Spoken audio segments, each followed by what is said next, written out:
What's going on, everybody? It's Devore, and we brought back Joe Machado. This is the Not for Debate podcast. We are live on Facebook and on YouTube. Be sure to hit that like button, subscribe button, and most definitely share. You can also listen to us on Spotify, Apple Podcasts, Anchor, and all other major streaming platforms. Now, real quick, I again want to make the announcement. April 29th is the NFL draft. We are going to be hosting our own draft party, 8 p.m. Eastern time. And we're going to extend the invitation to everybody that decides to come into the stream. Everybody gets to voice their opinion, support their team, like whatever need be. But April 29th, Not for Debate podcast, draft party. You most definitely don't want to miss it. Also, I feel like I have not given the streaming platforms enough love. To be completely honest with you, Spotify, Anchor, Apple Podcasts, you guys, listeners, seriously, we us at Not for Debate, we really appreciate you guys listening.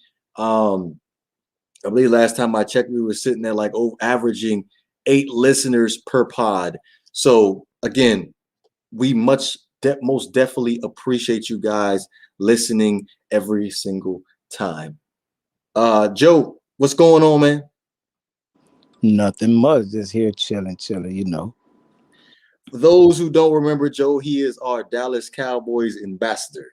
So tell me, how does it feel being a Dallas Cowboys fan after free agency is settled down a bit? Well, you know, being like last in almost everything on defense, I mean, we only can look up right now, you know what I'm saying? So with that, you know, we should be better. I mean, new defensive coordinator coming in. We're gonna bring in some pieces. I understand some mock drafts got some other little things going on for us, you know. I'm kind of not feeling them, but you know, I hope everything just stays how it was and goes as planned with the 10th pick. Okay, I got you. What was the plan? By the way, good night, fellas. What was the plan for the 10th pick? You're talking about the Cowboys, right? Yes. You know, from a lot of mock drafts and was Patrick Surtain. Okay, yeah. You know, we need I think I had the Cowboys as my pick. I think I did take Surtain. We need to address the secondary. You know, that's the main thing. Like, you know, that's what the draft is for, like to fix up and plug in the pieces that needs to be filled. And, you know, there are times when Jerry has other things going on in his mind. That a lot of other things. Yes, you know, there's a lot of things that goes on in Jerry's mind that, you know, us as fans do not agree with. So, you know, I hear about this, you know, Kyle Pitts guy, you know, I mean. Which leads into our first topic. Yes. Yes. So. Just in case you need to be caught up to speed, G Money. By the way, welcome G Money to the stream. Kyle Pitts, he had an interview with Rich Eisen, and he was asked about talking to the Dallas Cowboys, Jerry Jones in particular, which he confirmed. Now, considering how Joe is here, what do you think the Dallas Cowboys' chances are of drafting Kyle Pitts as their at number 10, or possibly even trading up in the draft to drafting him? Because I don't think he's going to be available at number 10 unless something really crazy happens from, I would probably say, from number 4 all the way up into 10. The Dolphins have the 5th or the 6th pick, or they have the 7th? I believe the 6th. So if the Dolphins don't get him, then I think the Cowboys should get him. I think anybody should get Kyle Pitts. I think he would be great for any team. But yes, if the Dolphins don't pick him up at 6, the Cowboys better get him. Now, I heard what Joe was talking about the defense. The Cowboys secondary has been trash since Roy Williams and Terrence Newman and all those boys. They just never had a real good, decent secondary. So I like Surtain, the second on the Cowboys, but I think that this guy Kyle Pitts, he's somebody you shouldn't pass up. You can always get another secondary, in the late first rounds or in the second round if they have a second round pick. But I think that they shouldn't pass up on this guy. But I don't think he'll be there at 10. I think somebody will pick him up before that. Yeah, I agree with that. And I don't think Kyle Pitts will be available. The only way the Cowboys will get him is to trade up, and Right. I think that would be I think that would be a mistake for me, because how much more offense do we need? And if you're going to address the offense, it's not at tight end. It's on the offensive line. You know what I'm saying? You just paid Dak his money. You got this money invested to Ezekiel Elliott, and we've seen what he's been like when the offensive line has not been healthy. So if you're going to do anything on the offense in the first round, it should be on the offensive line. I mean, I get what Kyle Pitts is and what he'll mean to anybody's team, but I just don't feel that's the way we need to go right now. I can respect that. Yeah. Yeah, I was gonna say, like, as far as priority of need, I don't think y'all need any more offensive weapons at this point, unless it is addressing the offensive line. But I think Patrick Surtain falls perfectly into y'all laps as far as being your draft pick at number 10. Mm-hmm. Now, I was gonna go ahead and cover today's transaction for the Cleveland Browns. They ended up signing Jadeveon Clowney, ex-first round pick 2014, if I'm not mistaken, to a 1-year, $8 million deal with $2 million in incentives. Now, his best season as far as sack totals was 2017 with 9.5 sacks. At this point, I'm pretty sure we're all on board as far as him being a borderline bust now. But the question is, does that make adding Jadeveon Clowney to the Cleveland Browns, does that make the Cleveland Browns Super Bowl favorites? Go ahead, Joe. No, I don't think so. I mean, one, like you said, somewhat of a bust. He injury prone. I mean, they have a lot of draft picks coming up, in the future, and they could fix that with it. I just feel like it's right now, like, best player available right now, and let's just plug that in right quick, and that's why it's a 1-year deal. Why you didn't give him more? Because you just know, like, we're just gonna plug it in. Like, okay, like, who else could you have gotten besides him? Who else was available? I don't know off the top of my head right now, but that looks like to me like here's what's best available right here. Let's just plug this in right here and just go from there and just see what happens. But you have enough draft picks to fill that in the future anyway. But I don't see them being a Super Bowl contender. I don't think that he makes them a Super Bowl contender. I think that he helps because they were already a good team without him. Yes, I don't know if he's a borderline bust, but he's a better run stopper than the pass rusher to me. So it helps them. It doesn't put him over the top, but it definitely does help. I don't think that if he wasn't on the team, they'll still probably be great, but he still has enough talent to affect the game. I don't think he's not a complete bust, but he's almost there. Mm-hmm. If he can just stay healthy, that's his thing. If he can just stay healthy, he can impact the game tremendously, Right. but he just can't stay healthy. That's what I'm saying. Like, his health has always been a problem for him. Right. I was gonna say, Joe, I felt like Jadeveon Clowney would have been a very good fit for the Dallas Cowboys, considering the fact that y'all had issues stopping the run last year. I believe y'all was 26th. Mm-hmm. So as far as Jadeveon Clowney is establishing the edge, and as far as rush defense is concerned, I felt like he would have been perfect for y'all. Surprised y'all didn't make a run for that. I mean, yeah. I mean, I always think of players for us But my thing is, when you have a history of these injuries, it's like I kind of like don't care for you like that no more. You know what I'm saying? So it's like, let me tell you, like maybe Shake could tell you, like I always wanted Earl Thomas with us, but then he breaks his leg and then all this other stuff going on with him, and he fighting with teammates, and like okay, no, we don't want that no more.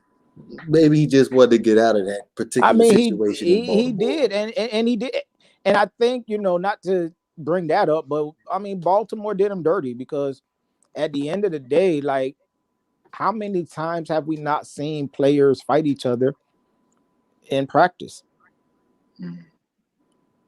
And then you dismiss him because he punched this guy in the jaw. But then we look at who was the other guy from Pittsburgh? Was it Pittsburgh? Who got punched in the jaw? Oh no, New Orleans. Michael Thomas punched a teammate, and all he got was suspension. See, now here's the thing with Earl Thomas. He was building up quite a bit of a track record because I believe there was also a report where he was doing bad assignments, caught up in bad assignments as far as in the secondary too. So yeah, that's what caused the fight with him and the teammate. That's what caused the fight. Right. So if he ain't where he's supposed to be, I don't see the reason why you should keep him. I just feel like that's just him just trying to get up out of Baltimore, to be honest. Well, he got it. If that's the case, then he got it, and now he's doing nothing.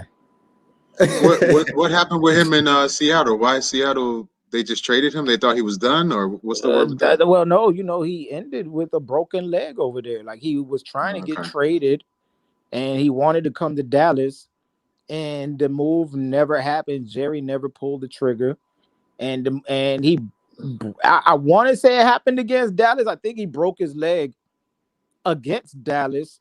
If it wasn't against Dallas, it was the week after then, because I know he caught 2 interceptions against Dallas, and then he broke his leg. And then when they took him out on the cart, he stuck the middle finger at the bench towards his coaching staff.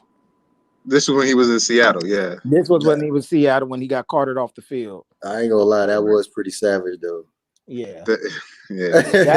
At that point, that's when I said, yes, come on home. Come on over to Dallas, man. That's what I really wanted him. Now he's over here playing. Now he's Mike Tyson Punch Out. So, I'm good. Like, we ain't got time. We already got enough players that can't do their job. We don't need to get another one that can't do their job. But I don't think it's the fact that he can't do the job. It's just the fact that he want to do the job. That's the question. I mean, if he was in Dallas, I believe he would. But, look how he left out. Sort of switching the subject, but shout out to that Seattle team for those 4 or 5 years when they were together. That defense was something special with him and Sherman and Wagner and and what was the other safety? Chancellor, they had a squad on defense, man. I really like watching them play back for those 4 or 5 years they were together. Mm-hmm. Okay, so here's a quick pop quiz or debate. Back then, we had the Legion of Boom. In the same division, you had the San Francisco 49ers. They had a pretty stout defense as well. Which defense would you prefer back then? I think that Seattle's offense was better, so that's probably why they were the better overall team. No, I want defense. Defense only. Defense. No, I'm going to get to that, but I think that even though they weren't as flashy, I think I like San Francisco's defense. I think I would go with them. I'm going to go with Seattle's defense. Okay. Can I get a San Francisco, listen, the 49ers beat the Green Bay twice, two years in a row in the playoffs. That defense was playing great, and they just ran into a better team each time. But when they got to the Super Bowl finally, when they played the Ravens, I thought they played pretty decent. They had a chance to win that game. As far as the defensive side, I like their defense. It's pretty good. But the Seattle defense is like all-time great, at least for about 2 years. So they both got to be up there, though. Both defenses got to be up there. But if you comparing as far as player for player. I'm taking Patrick Willis in his prime over Bobby Wagner. I'll even take Navarro Bowman at the time in his prime over Bobby Wagner. Aldis Smith over Cliff Averill and Michael Bennett. Because you remember Aldis Smith, I think he set the rookie record for most sacks in the season. But the secondary is the question. That's when it's like, Seattle. They had a pretty decent secondary because I believe Carlos Rogers one year he ended up leading the league in interceptions with 9, if I'm not mistaken. But outside of Carlos Rogers, as far as cornerbacks are concerned, they're question marks. But Dante Whitner, Antoine Winfield, they had some pretty decent players in San Francisco at the time, as far as defense is concerned. I mean, I think that there's a reason why they were called the Legion of Boom, because it was just the secondary alone itself. I mean, and then Bobby Wagner. You know what I'm saying? So it's like it's only 2-3 people though. If we considering the Legion of Boom, Cam was serious, bro. Dante Whitner was serious. Okay, think about this.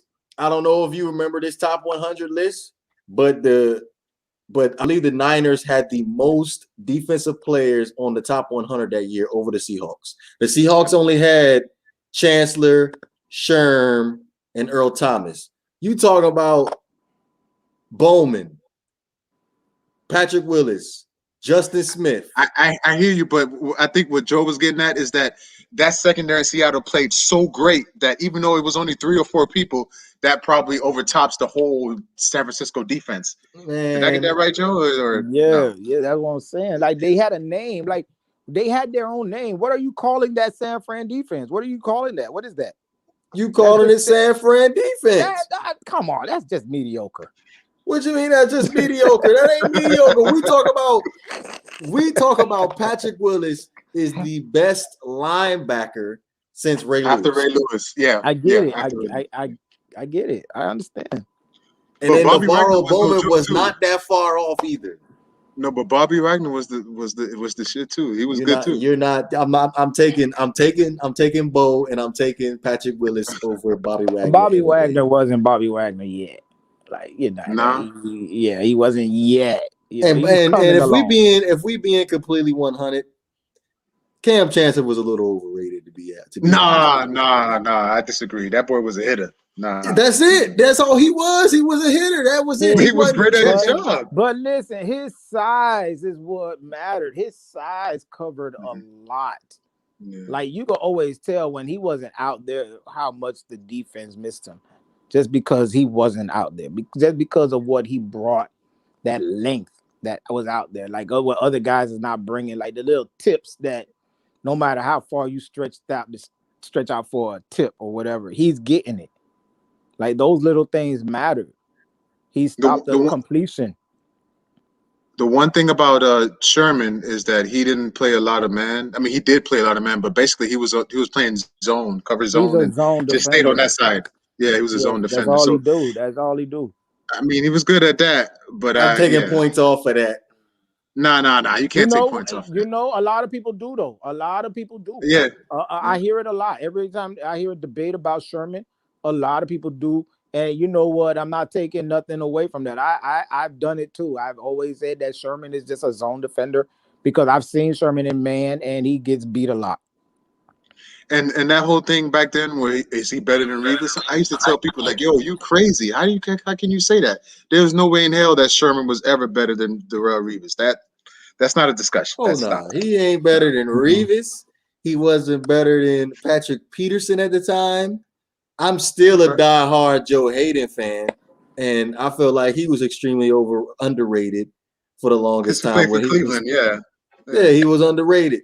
He wasn't better than him. Who was the corner that played for Philly? No, which one?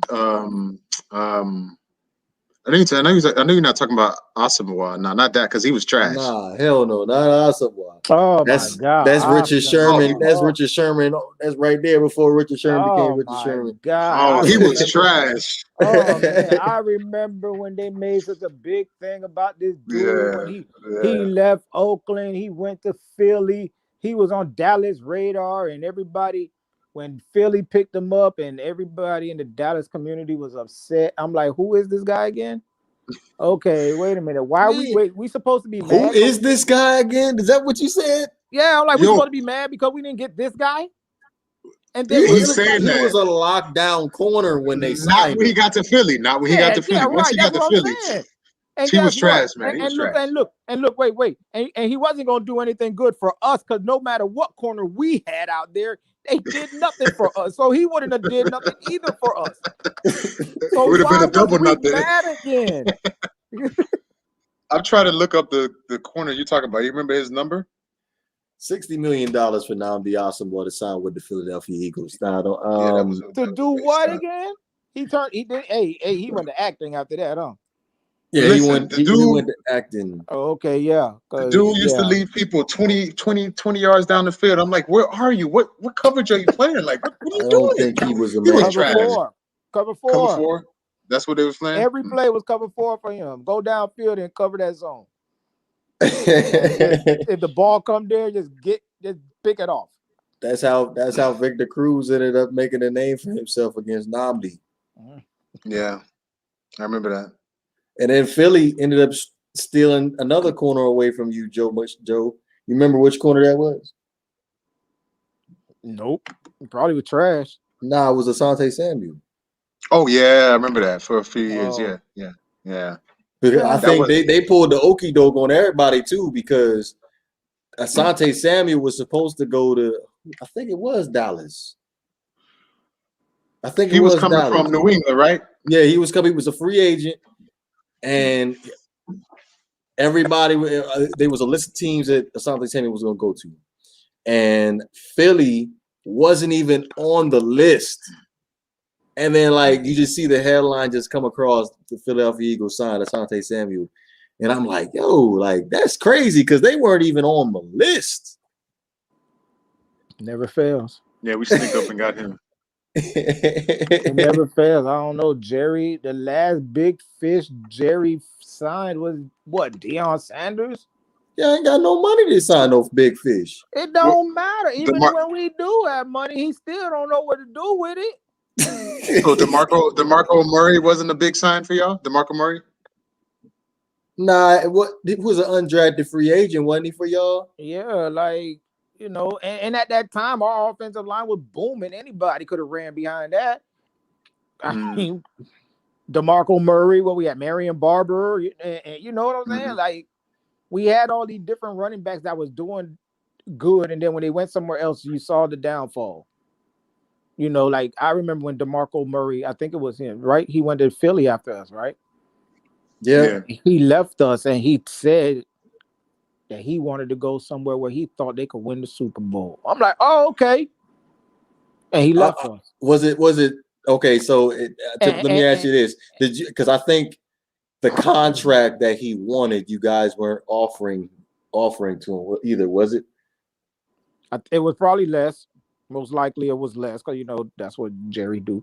Jerry ain't trying to pay nobody like that. Because at the same time, guess what? After DeMarco Murray, we put another running back there, and they were successful. Then Jerry started realizing, hey, we just invest into the offensive line. We don't need to sit up there and pay running backs. But then all of a sudden, you messed it up when you drafted Ezekiel Elliott, and guess what you had to do? Pay him.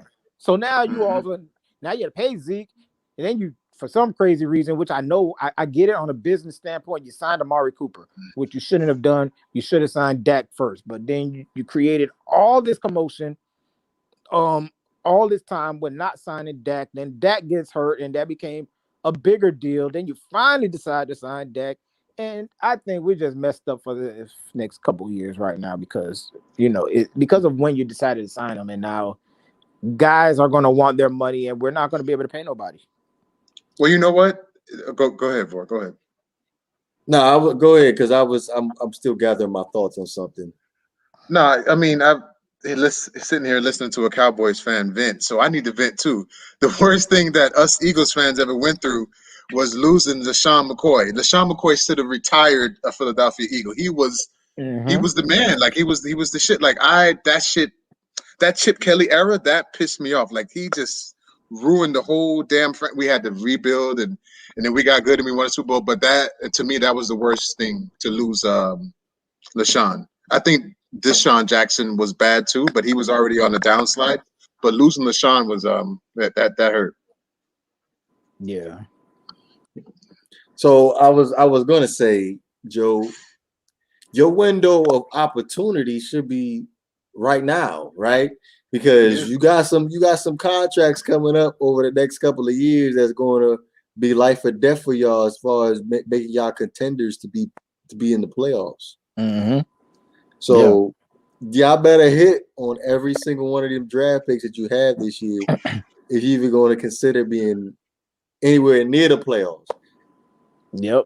Now to your credit, now I have the Dallas Cowboys coming in third place in 2021. Now third in what? In the NFC? In the NFC East? Yes. Oh man, okay. That's saying a lot now because it's really not saying a lot because you look at the Philadelphia Eagles, they really don't have anything on paper that real. As a season ticket holder, I would be like, I would return my tickets. I wouldn't even pay for them tickets this year if I was a Philadelphia. Hey, now. Yeah. Hey, we keep it in 100. We keep it in 100. I'm just saying, like, what you got? You got Hey, I know we in the rebuild. It's all right. We'll be all right. Okay. I want to hear the rest of this though. Like, wait a minute, keep going. Okay, you said what you said about the Eagles. Now, okay, the Giants, bro. Like, as far as the Giants are concerned, like I like what they've done. Let's look at what they in the back half of the 2020 season. Defensively, they look pretty good. Now we going into 2021. There's no excuses for Daniel Jones. You added a Kenny Galladay. You get the running back. What's his name? Saquon back. You get Saquon back.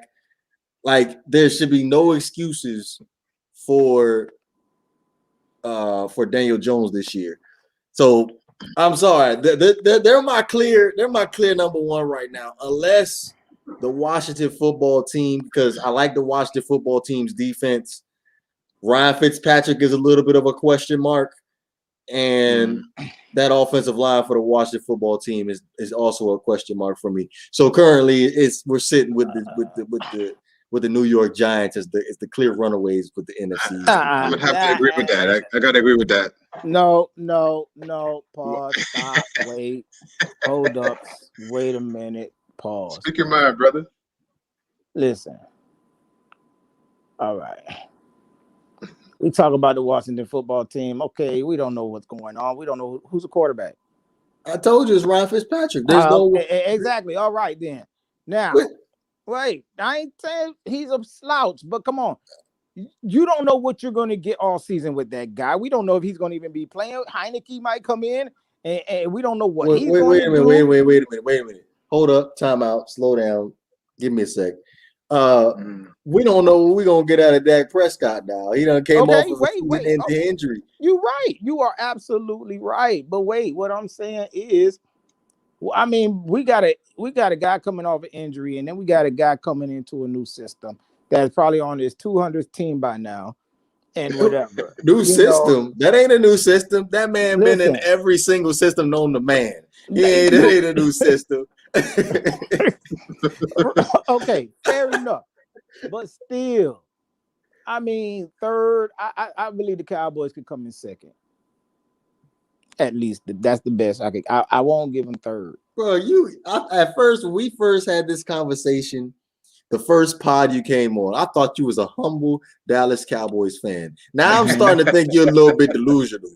How? Wait a minute. At that time, Dak was not signed yet. What does that have to do with anything? Now, Y'all still was giving up over 28 points a Now game. we have a quarterback that's out the way. Now we sit up there, we draft right, like you said. We got to hit on draft picks. So if we hit on our draft picks, we good. But that's the thing. Are you going to draft right? That's the real question, because I mean, y'all talk about drafting Kyle Pitts. I would draft right, but I don't know what Jerry gonna do. That's why he should let his son do it. Just give it to Steven. He need to let me do it. How about that? I tweeted him my number. He never called me. Well, again, it all comes down to defense. If y'all gonna continue to give up 28 points a game, you might as well kiss third place goodbye. Y'all might possibly come in fourth. I mean, so far before a draft or anything, we already have, like I said, we brought in the defensive coordinator, which I wasn't too fond of anyway, because it's the same guy that we got one of our only early wins in the season against, which was Atlanta, and now he gets fired from Atlanta after that, losing that game he shouldn't have lost to Dallas, and now here you are when the season's done. Now you on the coaching staff, like, huh? Okay, so you don't like Dan Quinn? I mean, he better bring it. I mean, he has to bring it. Like, I mean, head coaching might not be his thing, as we can see. So, coming in as a coordinator, being a defensive coordinator, do your job. This is what it is. Fix it. You were brought here to fix this. So come on. Then you bring in a player with you. He brought Keanu Neal over. So let's see how that works out too. I forgot about that pickup. Okay. All this is great and all, but the Giants are a better team, and Washington has a better defense than the Cowboys. So he might be right. You might be stuck at third. You got question marks with Tyron Smith. You don't know if he's gonna be healthy. So your offensive line is most definitely going to be key going up against the Washington football team. Now, I already told G Money, it's a possibility that every team in the NFC East is going to sweep the Eagles. So that's not going to happen. I told you we're going to get one win against the Cowboys. That's it. Just one against the Cowboys. In Philly, we're gonna get one in Philly, and that's it. Just one. We're gonna go 1-6. Is it still gonna be 6 games in the division? This 17-game schedule is kind of weird, man. Yeah, 6 games. It's 6 games. So the division games. So you just get an extra whatever game there. Regular game, whatever. Yeah. Game, yes. Okay. Yeah, it's weird, right? It's kind of strange. Okay. Right. So Joe, we are in agreement that the Philadelphia Eagles are coming in last. I'm in agreement with you too. I'm not. Yeah. I just wanted to get Joe's take real quick. So he's on board with the Philadelphia Eagles coming in last. So that's out the way. So now we just got to figure out the other 3 spots. And you strongly believe the Dallas Cowboys are talented enough across the board that they can get second place? Yes. Who's first? Washington. Over the Giants, yeah? Yep. That defensive line is something serious, man. We don't know. You know what? Just like you brought up earlier about Dak coming off that injury and whatever, you got to also think about this. Saquon's coming off one too. I ain't worried about the running back position. Okay, I'm going to sit up there and put it out there, though. Saquon is coming off an injury as well. So 2 guys coming back off of maybe. I just need 75% of Saquon. I don't need 100. Okay. And they can run away with that division. I can't see the football team as number one just solely because the offense might be questionable. If they had a better quarterback and a better offensive line, maybe. But I just see the Giants as the best team in the East. It's a runaway. I see Dallas going the typical 500 record, 8-8. Oh, excuse me. No such thing as 500 anymore. 8-9. 8-9. No. That's gonna be your new number. 8-9. You might as well get that tattoo too. 8-9 for the Dallas Cowboys, and then I can't believe I'm saying this. The Washington football team Oh. may end up having a 500 record with something crazy. They might end up having like 10 wins with Ryan Fitzpatrick as their starter. And then the Giants, like I said, clear runaways with the division. I could see something like 12 and 5, something like that. Or 11-6, yeah. It's so weird to say that. Like I got to be used to saying that. There's no more. It's so easy to say 10-6 or 9-7 or 8-8. Now we got to add that extra game. It's kind of it's very unusual. Mm-hmm. But we might end up liking the extra game. So you never know. Yeah, I'm gonna tell you this. No matter what happens or who comes into what and whatever, when it comes to week 17, the Dallas Cowboys will be playing for a playoff spot. And you know how it goes. They win that game. Wait a minute. Yes, before you continue that, are they going to be playing for a playoff spot and control of their future? Or are they going to have to rely on like 5 other teams, one team to lose, one team to tie, one team to No, it's always going to be in their control. It's always the same thing with us. Like even last year with the pandemic and all this, and no matter how bad the NFC East was, and the Cowboys was at the bottom for the longest of the majority of the season, and then they found a way to sit up there and made their last game matter and made it mean something, because if they win, they were in. And I'm like, really? No matter what, it's like bad seasons, we're fighting to try to get in. Good seasons, we're fighting to try to find a way to get in. So now we got an extra game, and guess what we're probably going to be possibly trying to do? Fighting to possibly get in with an 8-9 record or a 9-8 record, whichever way it's going to go.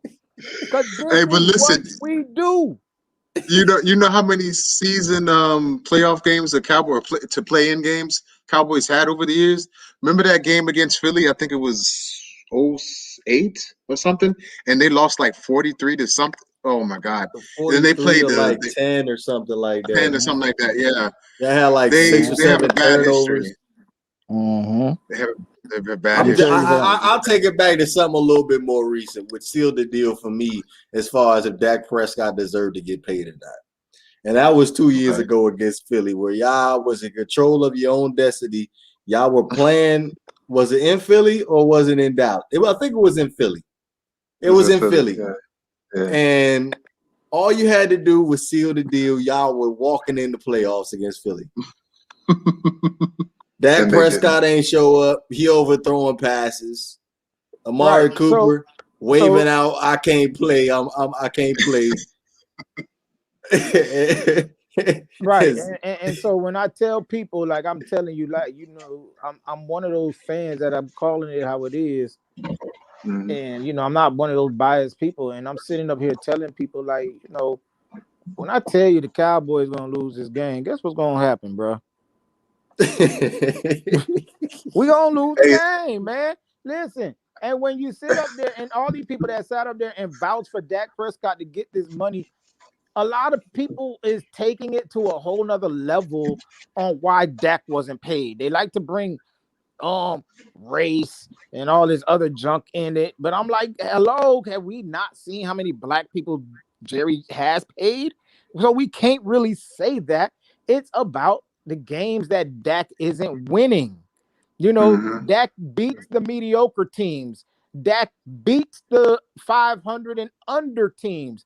But then when it's those teams that's like, you know, a powerhouse, you know, like a Green Bay, why are we not beating those guys? Why are we not beating New Orleans? I mean, well, we have been beating New Orleans, but I mean, you know, people like that, like, and then we lose to teams like Detroit. Like, what is wrong with you? That's what I didn't get. Like or the Jets. Oh my! Yeah, that Jets loss was. Oh my God! Oh. Wait! That was the beginning of the end. That was it. I'm like, wait a minute. We like what 4-0? They like 0-4 or something. And I'm like, oh, easy. I don't even have to watch this. Whatever. Next thing you know, I'm seeing the ticker thing on the bottom of the screen. Watching, I think I was watching the Dolphins or something because it's on local TV. and Jets 14, Dallas nothing. I'm like, wait a minute, what? Why? What is happening out there? Is somebody hurt? Did somebody die? What happened? I don't understand. And then we lose the game, and I just knew right there. I just lost hope. I'm like, I don't care. Well, we can win the rest of the way. And I'm like, we ain't winning no Super Bowl. We lost to the damn Jets. I don't care. I don't care who we beat the rest of the way. We lost to the Jets. Oh man.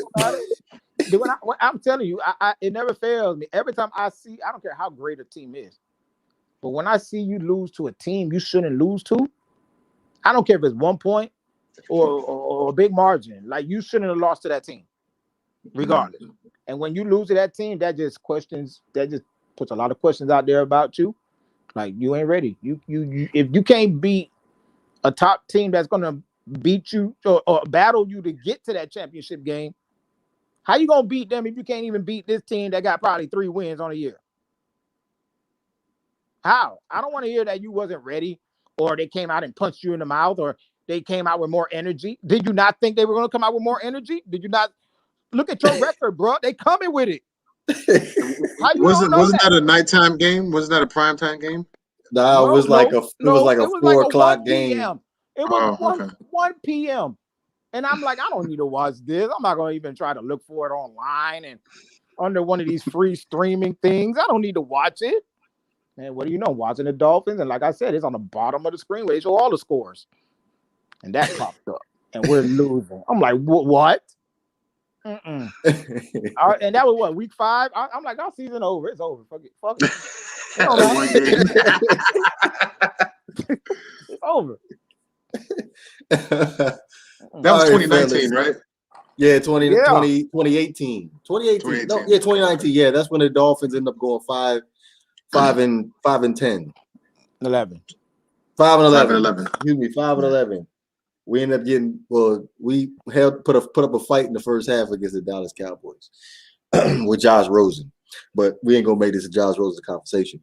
Now, last topic of discussion is the Denver Nuggets. Jamal Murray ended up tearing his ACL Monday's game against the Golden State Warriors. Now, oh Lord. Since February, Jamal Murray was putting up career highs. He was shooting 46% from the three-point line and 51% from the field. Now, currently sitting right now, the Denver Nuggets are sitting 4th in the West right now with 34-20. The Los Angeles Lakers are creeping up as we speak.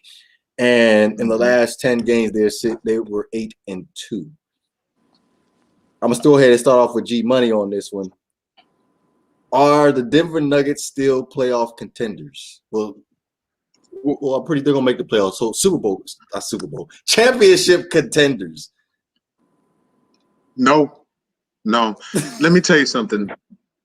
That high screen pick and roll that him and Nikola Jokic, that's so deadly, and the way that he steps back, I just don't think they have enough. And this just opens the door, easy route for the Lakers to get to the finals, because if he's not healthy, they're beating Denver, and then I don't think Utah has enough to beat a healthy Lakers team.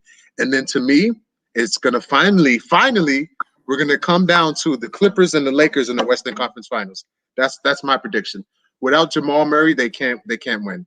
By himself, they have a great team, but they just need him because he can create his own shot. He can score off the dribble. He controls the offense when he needs to.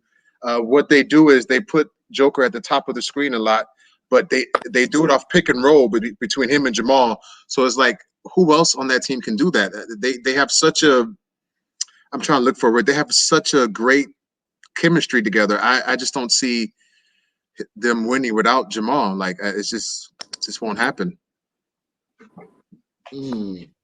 A healthy Lakers team. If they play a healthy Lakers team now, if the Lakers team is not healthy, they'll beat them. They'll go ahead and play Utah in the second round. But if LeBron and AD comes back, Nobody going to beat them, at least to the Clippers. What you got, Joe? I think the Lakers could still beat them. Even, I mean, the Lakers would beat them with just LeBron. Like, even if Anthony Davis doesn't come back for whatever reason, I think the Lakers can get past Denver. I don't think Denver is a title contender. I didn't even think they were a title contender, even with Jamal Murray healthy. Oh wow! I don't know. Wow! I don't know about that. They was a pretty tough team. Like as far as playing complete team playing team basketball, they're second to that's what they are, a pretty tough team, and that's it. But we always get these pretty tough teams. And then what happens to these pretty tough teams? Like we always see these guys. Hey, they dropped the Clippers last year now. Yeah, they did. And what you mean? All the hype about they were championship. Guess what? They were handed the championship. The Clippers were handed the championship. The Clippers was a lot of hype. They put a lot of hype behind it. Yeah. And whatever, Kawhi this, Kawhi that, who is a non-vocal leader. He wasn't that in San Antonio. He wasn't that even in Toronto. He got a championship off of Golden State's injuries. That's exactly that's my whole argument. Let's always remember that. He got that championship. Because even with KD going down, Toronto was still losing that series. Klay Thompson's injury is what sealed it for Toronto. Sorry to say. So now Kawhi leaves that, goes on to LA, he goes home, brings over Paul George. And, yes, Paul George did not show up in a lot of cases during the playoffs. Mm-hmm. But then again, who is there to sit up there and be vocal with you? Your leader is supposed to be Kawhi Leonard. This is why the Clippers sat up there and made the trade of getting Lou Williams out of there and bringing in Rondo. Rondo is big for them. A guy with a high basketball IQ. So now Kawhi doesn't have that pressure on him to sit up there. Now he just can play basketball. The same thing with Paul George. Paul George last year was with the mental health thing he was going through and all that. Now, listen, now we're not playing in a bubble and all that, but still, if you had Rondo, I think he wouldn't have had these mental problems at that moment because you would have been able to play basketball freely, plain and simple. But still, even this year, the Clippers, they still have to show me something. I get you, but I think Rondo tremendously helps them. I think that he was a big reason why the Lakers won last year. Exactly. Because LeBron, he got a chance to play off the ball a lot, which he hasn't done basically for his whole career. So Rondo's that's why I'm saying that the Clippers are going to meet the Lakers in the Western Conference Finals if they stay at the same seeding because right. And that's why I was saying I didn't see Denver being that team to be there because you added this guy in Rondo and then we're not talking about regular season games anymore. So if it was to go down between Denver and the Clippers, it's like Rondo has this high basketball IQ. He's going to dissect that team. You get 4 out of 7 chances. You know what I'm saying? You get to focus on one team only. It's not like you're going from Denver to Utah to the Lakers and, and then the East Coast trip and then back. You know what I'm saying? You get to focus on one team for at least a week and a half. Well, I got a question for us on the panel.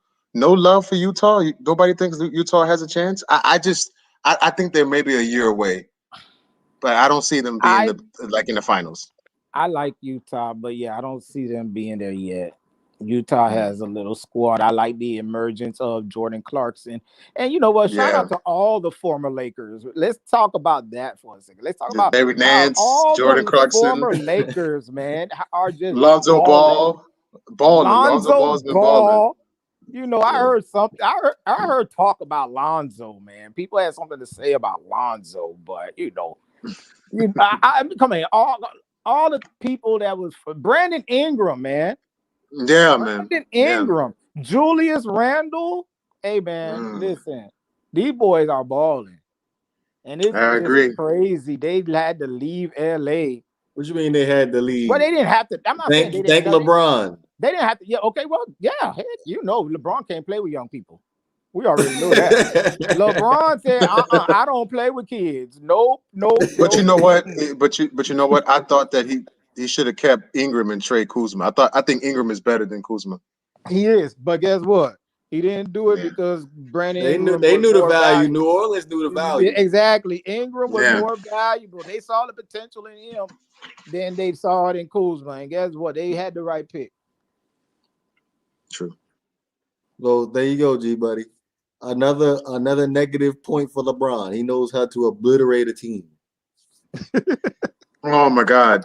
But he just said that they're all doing great. So how is it negative? It's not like they went somewhere else and played trash. The only one is Larry Nance, but he's playing for Cleveland. I mean, come on. It's Cleveland. I'm just saying they're all first. Well, most of them are all first round picks. But they're playing great. Like, why you don't believe in Lonzo? Lonzo Ball is a pretty decent player. I don't think he's better than his brother. I think his brother's already better than him. For a first round, for a lottery pick, no, definitely. What? No. For a lottery pick, Lonzo is underplaying. Nah, I disagree. Okay. What do you mean you disagree? Okay. Wait. Okay. What did you expect from him? What did you expect? Because a double. Cause look, okay, I kind of see what you're saying. Okay, cause like this, it's like this. Okay, what was Lonzo drafted at? What, 2? Yeah, 2. Okay, so what was D'Angelo Russell drafted at? Wasn't he 1? No, he wasn't 1. No, he wasn't 1. He was he was 5th? In the top 5, right? I think it was 4th or 5th. And he's playing better. Much better, yeah. You know, I mean, but Lonzo is what, maybe a year under him, a year or 2. Oh, you forgot to shout out D'Angelo Russell too, because he was a Laker. Right? Yeah. That's why that's why I said shout out to all of them, because I wasn't gonna catch all the names. You know. Those Laker draft picks from what, 2015 to about 18. Those are all lottery picks. Yes, they were all lottery picks for the Lakers, and they all just flourished elsewhere. Like, can you imagine, G Money? Like, did the Lakers really need LeBron if they just let those players develop? Yeah, because that's LeBron. You always, if you got a chance to get LeBron, get LeBron. What do you mean? You agree with that, Joe? Oh Lord, I don't. Are you? Oh my God, what are you gonna say? What you gonna say? I mean, yeah. You know, when I seen LeBron was being available and all that, you know, I didn't have the idea of him coming to the Lakers. You know, and then I heard the rumors of him coming to the Lakers. I'm like, why? Okay, maybe he young dudes out. But then I'm like, he doesn't work with young dudes. And then I'm like, maybe he will this time. Nope. That championship run LeBron had with the Cavaliers, that really rubbed me the wrong way when they ended up getting D Wade and Derrick Rose and all of them out of the building. Hey, and that really rubbed me wrong. Let me tell you, that day I was joking. I remember my nephew was over here, and when I seen all these players being shifted out of Cleveland, and I was being funny with my nephew. I said, that'll be so funny. D Wade get traded back to Miami. And then I promise you, 30 minutes later, my phone goes off and it says Dwayne Wade has been traded to the Miami Heat. And I told my nephew, I said, yo, Dwayne Wade traded to the Heat. He said, yeah, whatever. I said, oh, okay. And now we just sitting there watching TV. I'm like, I'm going to put on the local news because, you know, they're going to breaking news somewhere on TV. And what do you know? Boom. Breaking news. The Miami Heat has traded for Dwayne Wade. I'm like, told you. Let me tell you something. Wow. I'm like, that was crazy. I'm like, all that was a setup. That was a setup at all on LeBron's behalf because Wade had said he planned on coming back to Miami after the season. And LeBron just said, I'm just going to I'll help you out now. No, but listen, imagine if Wade would have stayed on the Cleveland Cavaliers. I think that they could have maybe won 1 or 2 games against the Warriors because, you know, LeBron came out there. Listen now. LeBron came out there game 1 and scored They had no answer for him. Kevin Durant couldn't guard him. They had no answer for him at the rim. Wade would have helped him win that game. He wouldn't have made that mistake. Instead of J.R. Smith, that would have been Wade, and Wade would have probably made the game winning. Yeah. So I think he would have helped them win at least 1 or 2 games if he would have stayed. Hey, come on now. I don't even think Wade could have played that many minutes. What you mean? Wade was playing decent. You saw how he played in the playoffs against Philly? Hold on. That same year. They would have managed it where he would have been in the game at that time. Now, I'm just saying, like LeBron had to play how many minutes that game? 48 minutes every game against the Golden State Warriors. Do you think the way Wade could manage to sustain that level against the Warriors? Because every time LeBron was out, the Golden State Warriors getting a 20-point lead. Let me tell LeBron couldn't even stay out for that long. Let me tell you something. I think with Dwayne Wade's knowledge of the game and knowing how to manage and pace it, I mean, that's better than having J.R. Smith manage the damn game. Because J.R. going to jack up some shots. You know what I'm saying? Wade ain't finna do that. Wade's not going to. And Wade could set people up. Even if he doesn't have to always take the shot for himself. Who J.R. Smith setting up? But that wasn't the problem, though. The starters wasn't the problem. LeBron was keeping it competitive. It was when LeBron was sitting on the bench was the problem. So by that time, let Wade come off the bench. Yeah, let him play a little 6 to 8 minutes. Wade could have came off the bench instead of being a starter. I mean, like you said, he was old, so why would he have been a and also, you know what? Sorry to interrupt, Joe. Also, like you forgot that they played Philly in the first round, and Wade was playing great, especially in game 2. So I thought he scored 28 points. And Philly was babies at that time. And Philly was babies. For them. Philly was babies, man. Wade could have managed. He could have. The Philly was babies. We talk about baby Simmons, baby Embiid, and they still haven't even really won with some serious. But whether they were babies or not, that still was around that time for them to win that championship. It was that time. Like, man, they weren't winning no championship with LeBron in the same division now as against the Philly team. Can't compare that now. Yeah. To today's Philly team. Just like we can't compare that Oklahoma City Thunder team to exactly. I was just about to say that's like Wade, LeBron and them getting his first championship. But look who they played. Babies. But you know what? Sometimes Baby Harden. But listen. Sometimes the path to the championship is hard enough. I don't think that championship is the question mark because they went down 2-1 against Indiana. Everybody's talking about they break it up. They went down 3-2 against Boston. They went down 3-2 against Boston. That championship was earned. I don't want to hear them play babies. Stop. That Indiana, at the same time, I never thought Indiana was a threat. But Boston was. Boston was the only threat to Miami, though, during LeBron's runs out here. Like Chicago, a little bit, but Chicago was only beating Miami in the regular season. That was it. When it came down to the playoffs, man, Miami ran through them. Ran them out. People were saying, "Oh, I'm scared of Melo. I'm scared of the Knicks." I'm like, if you're gonna be scared of anybody, you should have been scared of the Bulls. How are you scared of the Knicks? And then they ran through the Knicks easily. I'm like, see, I told you the Knicks was no problem. Then comes old Indiana, baby Paul George, sorry ass Roy Hibbert. Sorry ass Roy Hibbert. Sorry ass Danny Granger. Sorry ass Danny Granger. Danny Granger ain't played, did he? No, he played the first year, not the second, because they played the Pacers 4 years in a row, and they played the first year. Yeah. And let's not talk about that Indiana team, because let me tell you, I don't know if you guys remember this. Or 3 years in a row. Sorry. That first year they played against Miami, they said had they had home court advantage, they'd have beat Miami in 7. Okay.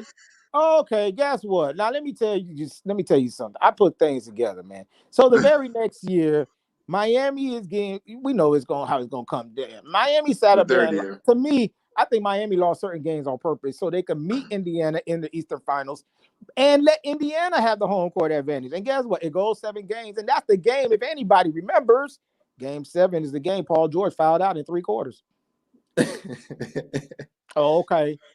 And Miami, I think, did that on purpose to show and prove a point. Like, it don't matter what you guys had.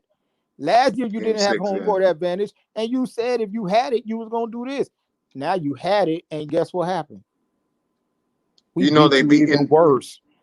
They beat Indiana 3 years in a row. And just LeBron specifically, he beat Indiana 12, 13, 14, 17, and 18. So the Pacers don't like LeBron. They don't like him at Of all. course. So how you think the Raptors feel? Right. Yep. I was about to say the Raptors too. Do you not? Y'all remember when he told, I don't know who he said it to, Kyle Lowry? He told one of those guys, he said, I know your plays. Yeah. I know what you're doing. And that's when he hit them. Remember, he won that game with that left-hand floater? Mm-hmm. Yeah. It was that game. He told them, I know your plays. I'm like, that's disrespectful, dog. All right, fellas. Any final thoughts before we end up closing this thing out? How do we feel about the Miami Heat? Because I know we just had a discussion about the Denver Nuggets, but they are getting in the Miami Heat right now. I think that they're a playoff team. They're just waiting for the playoffs. It's so bad to say, but they don't really care about the regular season because once they get in the playoffs, that's when they're going to turn it up. That's my feeling of them. So right now they're just whatever, 6th seed, 7th seed, 5th seed. Let's just get in. Once we get in, we straight. That's how they feel. I said we straight. Okay, that's how they feel. Do you think they're going to make some noise in the playoffs, the Miami Heat? It depends on the seeding. So if they have to play Brooklyn or Philly, no. But if they play Milwaukee or if they play Atlanta or Charlotte, okay, yeah. Because again, Giannis put that wall over Giannis, and he can't do nothing. Yeah, because he can't do nothing unless he figured it out. He hasn't. Because the thing about Milwaukee, they still playing the same old way. I don't care what they add over there. They're still playing the same way with Giannis at the top and just making decisions on what he's going to do with the ball. That's not the way to go, because especially when you can't shoot the ball. Like, how do you have the guy who can't shoot the ball make decisions at the top? At least when you look at Denver and you got Jokic out there, he could shoot the ball. Yeah. You know what I'm saying? Giannis, he shoots it, but yeah. Although Giannis is playing very well lately. He hasn't played in like the last 2 games, but he's playing much better though. So I might, you never know. But I'm off the Giannis bandwagon right now. He's gonna have to show me in the playoffs before I exactly back on. Because it's the same thing. You see what San Antonio did to LeBron when they forced him to be in a jump shooter, and you see now what LeBron is sitting up here taking a lot more shots than he's ever have in his career. So. Mm-hmm. And it's not to say because he's aging like a lot of other guys who were dominant and driving to the basket and then had to develop a jump shot. It's not that. It's just that LeBron could still go to the paint. It's just that he knows that these teams are building these walls against him, so he has to find other ways to score. And Giannis still has not shown that to me. If he does that, nobody will beat him. He'll be So yeah. If he does that, that's all he needs. That's all he needs. Mm-hmm. All right, G Money. Anything you wanted to add before I close this out? So are we going to debate the Troy? Because I want to get into this. The Troy versus Ed Reed on Saturday. That's Saturday. Yes. Okay, that's it. That's all. I'm good. And thank you so much for having me on. I appreciate it. Joe? Yes, sir. It's always a pleasure, my friend. It's always yes, sir. And we are most definitely going to revisit this Dallas Cowboys as far as their standing in the NFC East. Oh yes, I think it's all that's going to settle probably by week 6. I'll probably already know it's set in stone, but who's going to win, who's not going to win. Mm-hmm. But again, I did want to go ahead and remind everybody again, April 29th, NFL draft party. Hopefully we see everybody there. Pop in the stream, have a good time. It's going to be exciting, man. Also, be sure to go ahead and hit that like button and subscribe button, and most definitely share. And again, I did want to shout out to everybody on the streaming platforms doing an excellent job having, 10 consistent listeners on a regular basis. Appreciate that 1,000%. Well, other than that, man, this is Not for Debate. We're up out of here, man. Peace, y'all. Yo.